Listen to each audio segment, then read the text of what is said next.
নমস্কার বন্ধুরা, আমি পলাশ বিশ্বাস আর আপনারা দেখছেন পলাশ বিশ্বাস ভিডিওস। আশা করি আপনারা প্রত্যেকে ভালো আছেন আর আপনাদের বাগানের গাছগুলিও ভীষণ ভীষণ ভালো আছে। বন্ধুরা, থাম্বনেল আর টাইটেল দেখে কিছুটা হলে বুঝে গেছেন যে আজকে কোন বিষয় নিয়ে আলোচনা করব। হ্যাঁ বন্ধুরা, সব গাছ, শুধু যে জবা গাছ বলছি তা নয়। বর্ষাকালে এই রকম রেইনবার্ন যেটা দেখতে পাচ্ছেন জবা গাছের পাতায়, বা সানবার্ন যেটাই হোক না কেন, এরকম পাতা হলুদ হয়ে যাওয়ার সমস্যা, গোড়ায় কীটপতঙ্গের আক্রমণ বা গাছে ফাঙ্গাল অ্যাট্যাক কিংবা ব্যাকটেরিয়াল যে সমস্ত আক্রমণগুলো দেখা যায় বর্ষাকালে টবের মাটিতে গাছে থাকলে, তো সেইগুলো থেকে রক্ষা করবে আজকের এই দ্রবণটা, যেটা আমি বানানো দেখাবো। এবং অবশ্যই সম্পূর্ণ ঘরোয়া পদ্ধতি মেনে এবং জৈব পদ্ধতি মেনে আজকের কিন্তু এই প্রক্রিয়াটা বা এই দ্রবণটা আমি চালাচ্ছি, দেখাচ্ছি করে। আর এটা আমি আমার গাছে ব্যবহার করছি, বাগানে ব্যবহার করছি। নির্ভয়ে ব্যবহার করুন। আমার বাগানে আমি করছি, আপনার বাগানেও করুন, কোনো সমস্যা হবে না। আর হ্যাঁ, পলাশ বিশ্বাস যেটাই করে নিজের বাগানে সেটাই কিন্তু তুলে ধরে আপনাদের সামনে। তাই বলবো বন্ধুরা, যে নির্ভয়ে বাগান করুন, একদম খোলা মনে বাগান করুন। আর সবার কিন্তু সম্ভব হয় না যে কীভাবে সবসময় রাসায়নিক বা দোকান থেকে কিনে আনা জিনিসপত্র দিয়ে। তো ঘরোয়া উপাদান যখন রয়েছে, জৈব উপাদান রয়েছে, তখন কেন আমরা যেতে যাব? আক্রান্ত গাছ যদি অধিক পরিমাণে না হয়ে থাকে, এই প্রক্রিয়া কিন্তু সারিয়ে দেবে আপনার গাছকে। বা সুস্থ সবল এরকম গাছেও আপনারা দিতে পারেন। দেখতেই পাচ্ছেন পুরো চকচক করছে সবুজ পাতা। বর্ষাকালে একটা পাতাও হলুদ হওয়ার কারণ নয়, তো হবেও না। কিন্তু যখন ওই রোদ আর মেঘের লুকোচুরি খেলা চলবে, তখন কিন্তু জিনিসটা হয়। তো সেটা সাময়িক হয়, সেটা কোনো খারাপ নয়। এটা আবহাওয়া মানিয়ে নিতে পারে না অনেক সময় গাছ, সেই কারণে হয়ে থাকে। তো যাই হোক, সেদিকে আর বিস্তারিত যাচ্ছি না। প্রতিদিন সন্ধ্যে 6টায় বাগান সংক্রান্ত ভিডিও আমার চ্যানেলে আসে, তাই যারা এখনও সাবস্ক্রাইব করেননি দয়া করে সাবস্ক্রাইব করে রাখুন। প্রতিদিন সন্ধ্যে 6টায় এই রকম চমকদার ভিডিও কিন্তু আপনারা পেয়ে যাবেন গাছের পরিচর্যার জন্য। সহজভাবে সহজে সকলে মিলে সুন্দরভাবে বাগান করতে হবে আমাদের। আর অবশ্যই খোলা মনে বাগান করতে হবে, কোনো রকম কনফিউশনের জায়গা নেই। তো প্রচুর পরিমাণে শেয়ার করে দিন, যাতে সব বাগান প্রেমী বন্ধুরা আমরা সবাই মিলে ভালো করে বাগান করতে পারি। তো এই যে দ্রবণটা 1 গ্লাস করে দিতে হবে আমাদের টবের মিডিয়াতে। আর এটা আমরা 15 দিনের ব্যবধানে কিন্তু গাছের টবের মিডিয়াতে আমরা প্রদান করতে পারবো। তো এই যে টবের মিডিয়ায় দেব 10 বা 12 ইঞ্চি যে টব হয়, সেই টবের জন্য আমরা এই অনুষ্ঠান বাড়িতে যে সমস্ত গ্লাসে ব্যবহার করা হয় জল 200 থেকে 250 ml ধরে, সেই রকম পরিমাণেই এই দ্রবণটা আমরা কিন্তু টবের মিডিয়ায় দিয়ে দেব। এইটা দিলে হবে কি? এইটা দিলে হবে আপনার যে অনেক সময় শিকড় কিন্তু ক্ষতিগ্রস্ত হয়। বর্ষাকালে ফাঙ্গাল বা ব্যাকটেরিয়াল জাতীয় আক্রমণ ঘটে শিকড়ে, সেই জিনিসটা হবে না। 1 2 কোনো ধরনের রোগ পোকার আক্রমণ সেভাবে হবে না। গাছ ভেতর থেকে ইমিউনিটি গ্রো করবে এবং শক্তিশালী হবে, রোগ প্রতিরোধক ক্ষমতা বাড়বে গাছের। আর তার পাশাপাশি পিঁপড়ে বা অন্যান্য কীটপতঙ্গের আক্রমণের হাত থেকেও রক্ষা পাবেন। 3 নম্বর 4 নম্বর বা 5 নম্বর পয়েন্ট যেটা বলবো, সেটা হচ্ছে গাছে প্রচুর পরিমাণে ফুল আনতে সাহায্য করবে, কারণ মাটিটা কিন্তু কিছুটা হলেও অ্যাসিডিক হবে। তো যেটাই হোক, 500 কীভাবে বানাচ্ছি এবার দেখে নিই কী কী উপাদান দিয়ে। তো এখানে দেখতেই পাচ্ছেন 1 লিটারের একটা রঙের কৌটো, এখানে 500 ml মতন জল নিয়েছি। আমি 1 লিটার বানিয়ে দেখাচ্ছি যাতে করে আপনাদের সুবিধা হয়। তো 1 লিটারের দ্রবণ। তো এখানে দেখতে পাচ্ছেন এটা অ্যালোভেরার পাতা, তো অ্যালোভেরার ডাল যেটাই বলি না কেন, সেই অ্যালোভেরা আমাদের নিয়ে নিতে হবে। অ্যালোভেরার মধ্যে কী কী উপাদান বা কী কী গুণাগুণ রয়েছে এটা কিন্তু জানাটা দরকার। আর কাঁচি দিয়ে এরকম ছোটো ছোটো করে কুচি কুচি করে কেটে নেব। অ্যালোভেরা কিন্তু সম্পূর্ণ প্রাকৃতিক একটি সার হিসাবে কাজ করে থাকে। তো এর মধ্যে যে আঠা রয়েছে এইটাই কিন্তু কাজটা করে। এইরকম কুচি কুচি করে কেটে আপনারা জলেতে ভিজিয়ে রাখুন, আর এরকম কচলে দেবেন হাত দিয়ে, তাহলে নির্যাসটা সম্পূর্ণরূপে জলের সাথে মিশবে। আর এটা অন্তত আপনাদের আধ ঘন্টা থেকে 40 মিনিট ভিজিয়ে রাখতে হবে জলের মধ্যে। তো এই 500 ml জল নিয়েছি, এর মধ্যে নিয়ে 1 লিটারের দ্রবণ বানাবো এবং এর সাথে আরও একটা উপাদান মেশাবো, সেটাও দেখাবো। তো এই যে এইভাবে আমরা কিন্তু অ্যালোভেরাটাকে এইভাবে দিয়ে দেবো। তো এর মধ্যে থাকা যে সমস্ত উপাদান অ্যালোভেরার যে ডাল বা পাতার মধ্যে, এটা কিন্তু অ্যান্টিফাঙ্গাল হিসেবে কাজ করে, রোগ পোকার আক্রমণের হাত থেকে গাছকে রক্ষা করবে, পাশাপাশি গাছকে শক্তিশালী করবে, গাছের ইমিউনিটিটাকে গ্রো করবে। এই রকম কিন্তু অনেক কিন্তু উপাদান এর মধ্যে বর্তমান। এরপরে যেটা বলবো, যে এই অ্যালোভেরার যে পাতা, এই জেলটাকে বের করে নিয়ে জলের সাথে মিশিয়ে রাখলে এর মধ্যেকারের যে সমস্ত উপাদান সেগুলো কিন্তু ছত্রাকনাশক এবং ব্যাকটেরিয়া নাশক হিসাবেও কাজ করে থাকে।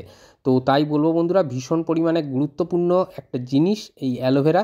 আর এই অ্যালোভেরার পাতাগুলো মানে যখন এই ভিজিয়ে নেওয়া হবে, যখন সার তৈরি করা হয়ে যাবে, মানে যে তরলটা তৈরি করব, তারপরে কিন্তু এই যে কুচো কুচো পাতাগুলোকে ফেলবেন না। এগুলোকে আপনারা সার হিসাবে মাটির সাথে মিশিয়েও রাখতে পারেন কোনো পাত্রে, অথবা আপনারা কিন্তু গাছের মানে টবের যে মাটি, সেই মাটির মধ্যেও ছড়িয়ে দিতে পারেন। যেমন এইগুলো ছড়ানো থাকলে শামুকও আসবে না সেভাবে, আর আসলেও সেগুলোকে কিন্তু মেরে ফেলতে আপনারা পারবেন। আর না হলে কিন্তু এই যে এর যে উপাদান মানে এই অ্যালোভেরার যে পাতা, এগুলো যখন ডিকম্পোস্ট হয়ে যাবে বর্ষাকালে তাড়াতাড়ি, তখনই কিন্তু এর থেকে যে উপাদানগুলো সেগুলো গাছ গ্রহণ করে নিয়ে সক্ষম হয়ে উঠবে, সাবলীল হয়ে উঠবে, বলিষ্ঠ হয়ে উঠবে। এটা দেখতে পাচ্ছেন, এটা হচ্ছে অ্যালিউম বা ফিটকিরি বা ফটকিরি, যেটাই বলি না কেন, এই ফিটকিরির সাথে এই উপাদানটা যদি আপনারা মিশিয়ে দেন মানে অ্যালোভেরার জেল, তাহলে কিন্তু খুব ভালো কাজ হবে। তো এই ফিটকিরির মধ্যে কি কি আছে এবার বলে দেবো, তার আগে বলে দিই এটাও কিন্তু প্রায় আধ ঘন্টার মতন ভিজিয়ে রাখতে হবে। এবং ভিজিয়ে রাখার পরে আমরা কিন্তু এর থেকে যে তরলটা, এর যে উপাদান সেটা জলের সাথে মিশবে, সেটা মিশে যাওয়ার পর সেই তরলটা নিয়ে নেবো। তাহলে এটায় 500 ml, ফিটকিরিটায় 500 ml, অর্থাৎ অ্যালোভেরা 500, ফিটকিরি 500, 1 লিটারের দ্রবণ আমাদের কিন্তু তৈরি হয়ে যাবে। এর সাথে কোনো আলাদা ধরনের কোনো রকম জল আমরা দেব না। তো এর মধ্যে ফিটকিরির মধ্যে কি কি উপাদান আছে, কেনই বা দেবো ফিটকিরি হঠাৎ করে এরকমভাবে, তো সেগুলো এবারে বলছি, সেগুলো একটু শুনে নিন। ফিটকিরিও কিন্তু মাটিটাকে অম্লীয় করতে সাহায্য করে, রোগ প্রতিরোধ ক্ষমতা বাড়ায় এবং পোকামাকড়ের আক্রমণের হাত থেকে গাছকে রক্ষা করে। আর এর পাশাপাশি কিন্তু ফুল ফলের বৃদ্ধি ঘটায়, মানে অধিক পরিমাণে আনার ক্ষেত্রেও সাহায্য করে এই ফিটকিরি। আর অবশ্যই অতিরিক্ত ব্যবহার করতে যাবেন না। এই দ্রবণটা যেটা দেখালাম, এটা যদি বর্ষাকাল মানে চরম বৃষ্টি হচ্ছে সেই সময়, সেই মুহূর্তে দাঁড়িয়ে দুবার না বা একবারও আপনারা ব্যবহার করতে পারেন মাসে মাটিতে। তো সবচেয়ে ভালো হবে 15 দিন অন্তর বা 20 দিন অন্তর যদি ব্যবহার করেন, সবচেয়ে বেস্ট হবে 20 দিন পরে। তো 1 ঘন্টা পর দেখুন রেজাল্টটা। তো তুলে নিয়ে যাই ফিটকিরিটাকে। তো নেওয়ার পরে দেখতে পাচ্ছেন এর মধ্যের যে উপাদান সেটা কিন্তু জলের সাথে মিশে গেছে, আধ ঘন্টার মতন ভিজিয়ে রাখা হয়েছে। আর অ্যালোভেরাটাও তাই, মোটামুটি এই দুটি উপাদান কিন্তু সুন্দরভাবে মিশে গেছে। আপনারা দেখতেই পাচ্ছেন জলের কালারও চেঞ্জ হয়ে গেছে অ্যালোভেরার যেটা রয়েছে, আর তার সাথে সাথে ফিটকিরি যেটা ভেজানো ছিল সেটারও। এবারে বলি, ফিটকিরি কিন্তু সমানভাবে কাজ করবে। আর কোনো জিনিস দিয়ে মানে ছাঁকনি দিয়ে ছাঁকবেন না অ্যালোভেরার যে উপাদানগুলো, হাত দিয়ে এরকমভাবে তুলে নেবেন, পাতাগুলো চিপে চিপে নিয়ে নেবেন। আর নির্যাসটা যাতে জলের সাথে মিশে যায় সেরকমভাবে চিপে নিতে হবে। কোনোভাবে ছাঁকনি বা কোনো কিছু ব্যবহার করবেন না, তাতে কিন্তু অনেক অ্যালোভেরার মধ্যে যে উপাদান যেগুলো জলেতে মিশেছে সেগুলো কিন্তু আটকে থাকবে, যাবে না সম্পূর্ণরূপে। তাই এইভাবে হাত দিয়েই তুলে নেবেন। পরবর্তীকালে হাতটা সাবান দিয়ে ভালো করে ধুয়ে নিতে পারেন, অনেকের অ্যালার্জিটিক কিছু প্রবলেম থাকে, তো সেই জন্যই বলা এটাকে। তো এইভাবে তুলে নেবেন বা হাতে গ্লাভস ব্যবহার করবেন সবচেয়ে বেস্ট, তাহলে আর কোনো সমস্যাই থাকবে না। তো যেটা বলছি যে এই যে দ্রবণটা তৈরি হলো, এটা কিন্তু ম্যাজিকের মতন কাজ করবে গাছেদের এই বর্ষাকালে। এই উপাদানগুলি যদি আপনারা দিয়ে ব্যবহার করতে থাকেন, তাহলে বন্ধুরা যে দেরি করবেন না, যখনই দেখবেন বৃষ্টি বিরতি, অর্থাৎ যে এখন আজকের দিনটা মানে যে দিনটা আপনারা ভিডিও দেখছেন সেটা যে সেদিনটা যেমন সেভাবে বৃষ্টি হচ্ছে না, তো এইরকম বৃষ্টি বিরতির দিনে আপনারা সুন্দরভাবে টবের মিডিয়াতে এটা দিয়ে দিন। আর কতটা পরিমাণে দেবেন বলেই দিয়েছি। আর পারলে 20 দিন ব্যবধানে এটাকে ব্যবহার করবেন, সবচেয়ে ভালো রেজাল্ট আপনারা পাবেন। মাসে 2বার বলেছি, কিন্তু 20 দিনের অন্তর এটাকে ব্যবহার করলে বেস্ট সবচেয়ে, মানে কোনো ধরনের এর খারাপ দিকটা প্রভাব ফেলে না, যদিও ফেলবে না, কারণ সম্পূর্ণরূপে অর্গ্যানিক বা জৈব, তবুও 20 দিনের ব্যবধানে এটাকে আপনারা ব্যবহার করতে পারেন। তো এভাবেই সহজে বাগান করতে হবে, সুন্দরভাবে বাগান করতে হবে, মন খোলা রেখে বাগান করতে হবে। আর এটা কিন্তু আপনারা সব গাছে মানে সব ধরনের গাছে এটাকে প্রদান করতে পারেন। তবে স্যাকুল্যান্ট বা ক্যাকটাস প্রজাতির যে গাছ, সেই গাছেতে না দেওয়াটাই ভালো এই সময় দাঁড়িয়ে। তো এটাকে ওই দুটো গাছের থেকে বাঁচিয়ে রাখবেন। তবে গোলাপ, বোগেনভিলিয়া, জবা বা যে সমস্ত গরমের ফুল গাছ সেগুলো সবগুলোতেই দিতে পারেন, কোনো অসুবিধা নেই। বা অ্যাডেনিয়ামেও চাইলে আপনারা এটাকে ব্যবহার করতে পারেন। কিন্তু যেগুলো বেসিক্যালি একদম স্যাকুল্যান্ট, যদি অ্যাডেনিয়াম স্যাকুল্যান্ট প্রজাতির, কিন্তু যেগুলো মানে আমি যেটা বলতে চাইছি মানে একদম ক্যাকটাস কাঁটা জাতীয় এবং একদম স্যাকুল্যান্ট হিসাবে যে প্ল্যান্টগুলো বিক্রি হয় সেগুলোতে না দেওয়াই ভালো। তো এইভাবে কেয়ার করুন, দেখবেন ভীষণ ভালো রেজাল্ট আপনারা কিন্তু পেয়ে যাচ্ছেন আপনাদের বাগান থেকে। তো আজকের মতো এ পর্যন্তই।